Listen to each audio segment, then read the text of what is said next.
Salut à tous, bienvenue sur la chaîne Sandrotech.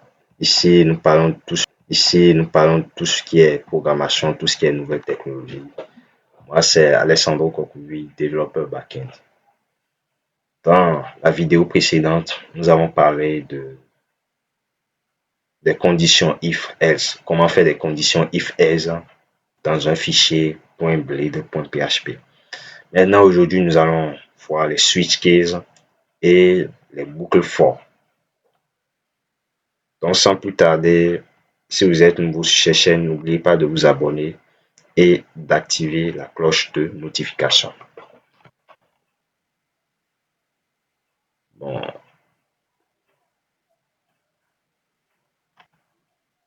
D'abord, en première position, on va voir les switch cases. D'abord, comment fonctionnent les switch cases? Les switch cases, c'est juste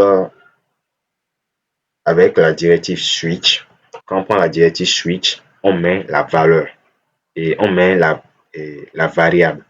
Et on dit que si la valeur de cette variable est égale à case, ça veut dire que si la valeur de cette variable prend la valeur 1, il est dans le premier cas et on arrête. On fait un break, on arrête. C'est-à-dire on ne continue plus quoi. S'il est dans le second cas, on arrête. C'est tout comme si il prend la valeur 1. S'il prend la valeur 1, il est dans le premier cas. S'il prend la valeur 2, il est dans le second cas. Maintenant, s'il ne prend pas ni la valeur 1, ni la valeur 2, là maintenant, on met dans le default case. Donc, on va voir de façon pratique comment utiliser les switch cases. Donc, ici,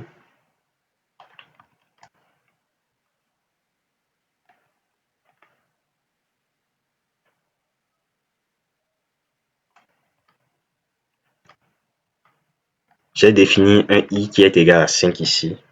Et on va tester ça pour voir dans notre navigateur.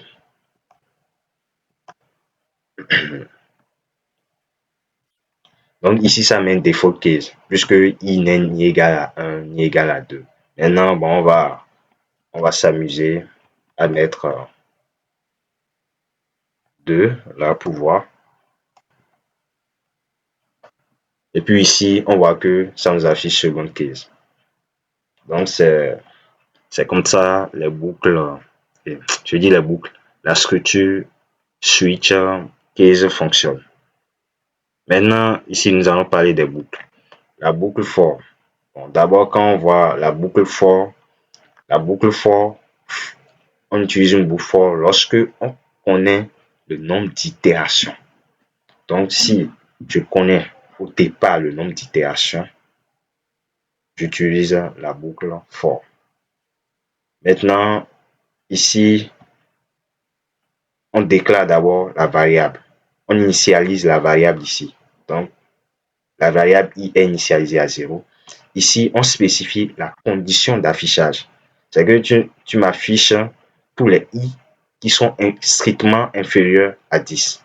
Et ici, à chaque affichage de i, tu passes à l'itération suivante. Par exemple, s'il affiche i est égal à 0, il s'incrémente de 1 et il affiche i est égal à 1 jusqu'à 9, tout en respectant cette condition et la condition d'affichage, quoi. Donc, c'est comme ça fonctionne la boucle for. On va tester ça pour voir. Donc là, si vous avez bien compris, ça doit afficher les valeurs de 0 à 9.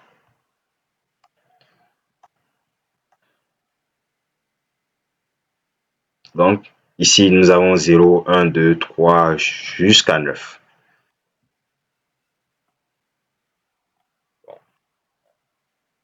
On va voir le for each. Bon, le for each, comment lui fonctionne? Lui, il essaie de parcourir chaque élément du tableau. Et dans chaque élément du tableau, il essaie de stocker chaque élément du tableau qui parcourt à cette variable-là. D'assigner chaque élément du tableau qui parcourt à cette variable-là. Bon, d'abord, je vais Je vais tester ça, vous allez voir réellement comment ça fonctionne. Même avant de tester là, il y a un exemple ici. Ici, par exemple, en utilisant le for each, comment le for each fonctionne? Ici, à la première itération, il va nous afficher le Ami. À la deuxième itération, il va nous afficher le Hassan. À la troisième itération, il va nous afficher Ronaldo jusqu'à nous. Donc, le for each, bon, de façon simple, ce qu'il faut retenir là, c'est que le for each, il permet d'afficher chaque élément du tableau. Mais, on prend chaque élément du tableau en tant que euh, le nom de la variable qui est au singulier. Donc, si par exemple, c'est une liste de produits que vous voulez afficher, vous nommez, bon, c'est une bonne convention de nommage, hein, nommez peut-être la variable products avec S as product sans S. Là maintenant, cela va vous permettre d'afficher chaque élément du tableau. Donc c'est comme ça le for each fonctionne. Il essaie de parcourir chaque élément du tableau et de les afficher. Donc on va tester ça pour voir.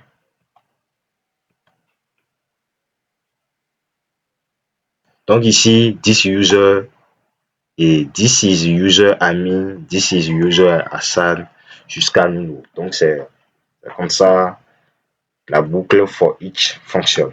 Maintenant, nous allons aller au niveau du for else. For else, c'est ma boucle préférée. On va voir pourquoi c'est ma boucle préférée. Bon, d'abord, avec le for else fonctionne un peu comme le for each. Mais à la différence que, avec le for else, lorsque le tableau est vide, ça exécute la section empty. La section empty là. C'est ça qui s'exécute. Ici, par exemple, c'est parce que c'est dans le cadre des utilisateurs. C'est pourquoi ils ont mis nos users ici. Ici, si c'est par exemple, vous voulez récupérer des enregistrements dans votre base de données, bon, un produit et une liste de produits, et vous avez vu que, s'il n'y a aucun produit dans la base de données, d'afficher un message, aucun produit disponible pour le moment l'utilisateur, vous allez venir ici dans la section empty là et le faire. Donc c'est un peu ça comment fonctionne le for else. Si c'était dans le for each maintenant, vous serez obligé de dire que bon, oui, on va faire un if pour pouvoir voir si d'abord le tableau est vide, tout ça là. Donc là, ça vous demande trop de tracasserie. Or, ici, avec le for else et empty, simple, vous essayez de résoudre ce problème-là facilement. Donc, on va essayer de vider notre tableau. On va vider notre tableau. Et on va voir. Ici, ça nous affiche nos users parce que j'ai vidé le tableau. Donc, je prends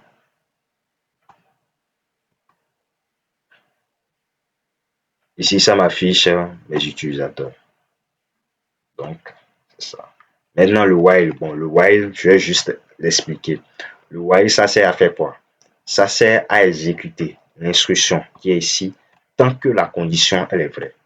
Bon, ici, si je vais exécuter ça maintenant, ça va mettre une boucle infinie. Ça va mettre une boucle infinie. Ce qui risque de faire planter mon navigateur. Donc, le while, bon, ça serait rare que vous allez l'utiliser quoi dans un fichier Blade là. Ça serait rare.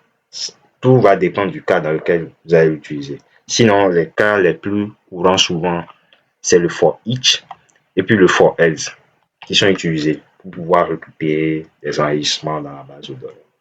Mais tout dépendra du contexte. Bon, maintenant, on va voir les continues et puis les breaks. Bon, comment les continues et les breaks fonctionnent. Ici, le continue, qu'est-ce qu'il permet de faire? Il permet de sauter une itération. Donc, par exemple, il permet de sauter une itération à une condition donnée. Par exemple, ici, ils disent user type est égal à 1. Donc, si le type et user type est égal à 1, tu me sautes cette itération et tu passes à l'itération suivante. Maintenant, ici, ils ont parlé du break. Break, ça veut dire que s'il constate que le user number est égal à 5, il arrête la boucle. Il arrête la boucle. Donc, on va tester ça ici dans notre cas pour voir comment,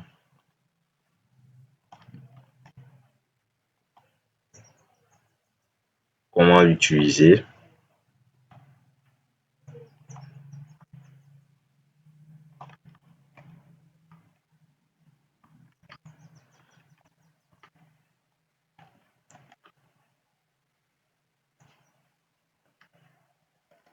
Bon, ici, je voulais que lorsque l'utilisateur est égal à San, on puisse sauter l'itération. Et je voulais que lorsque l'utilisateur est égal à Ronaldo, l'itération puisse s'arrêter.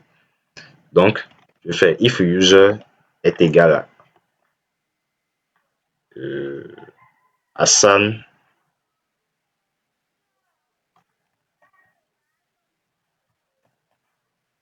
on saute l'itération.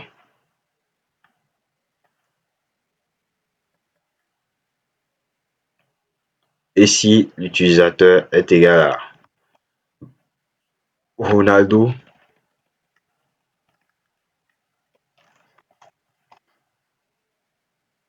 on arrête la boucle. Donc, si l'utilisateur est égal à Ronaldo, il va arrêter la boucle. Donc, le résultat attendu serait Amir et Ronaldo. Donc, ici, nous avons Amir et Ronaldo. Donc, c'est comme ça fonctionnent les continues et les breaks. Maintenant, ici, bon, c'est une manière trop verbeuse de le faire. On pourrait le faire en tout simplement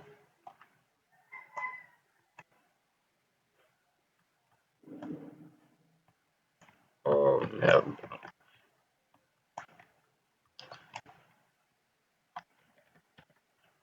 quand je prends le continue, je lui spécifie la condition, quoi, en même temps, dans les parenthèses. Quand je prends aussi le break, je lui spécifie la condition. Là, maintenant, ça nous fait moins de lignes de code.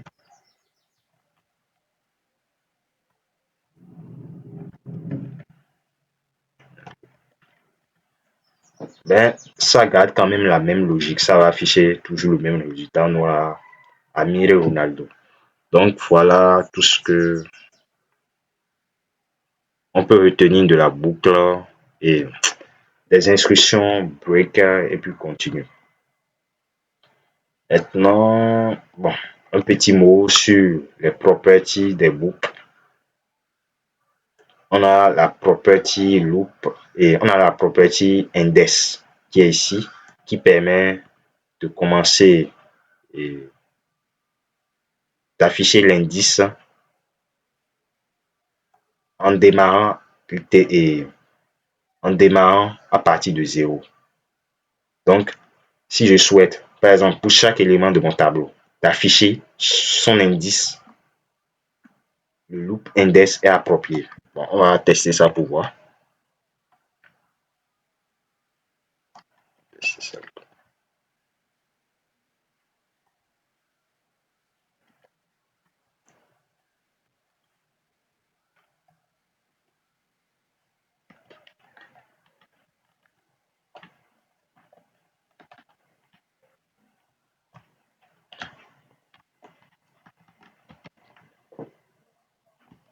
Donc, si je fais un loop index maintenant, ça va commencer à partir de 0.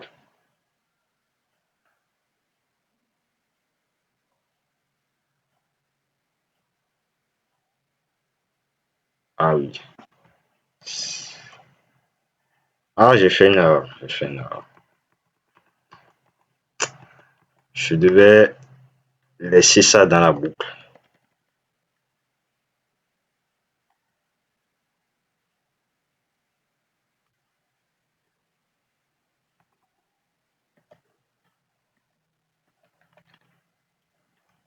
Donc, je fais un loop index.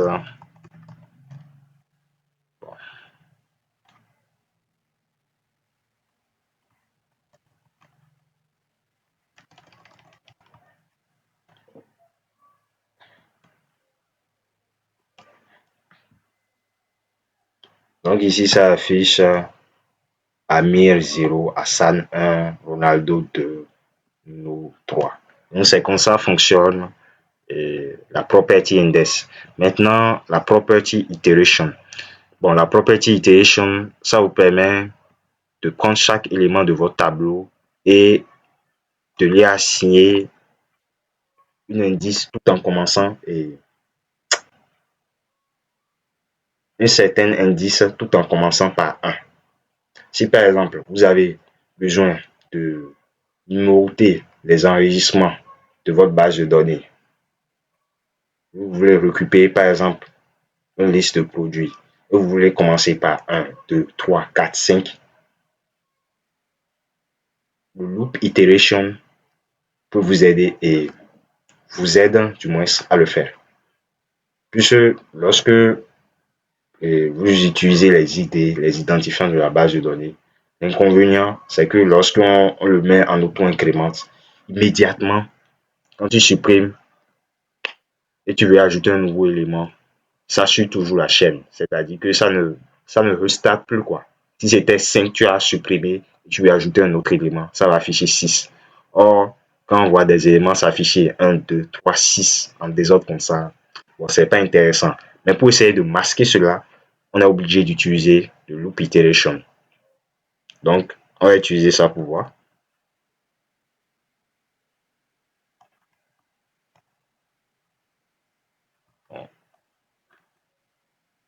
Donc ici, vous allez voir que ça a commencé à partir de 1, Amir 1, Hassan 2, Ronaldo 3, et puis Nuno 4.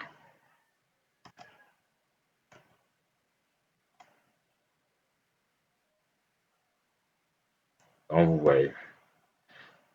Donc c'est tout pour cette vidéo. Dans la prochaine vidéo, nous allons parler de migration en Laravel, les migrations, comment créer les tables en Laravel sans tout tour et sans toutefois aller dans phpMyAdmin et le créer manuellement. Donc, c'est dans le prochain tuto qu'on aura abordé tout cela. À bientôt.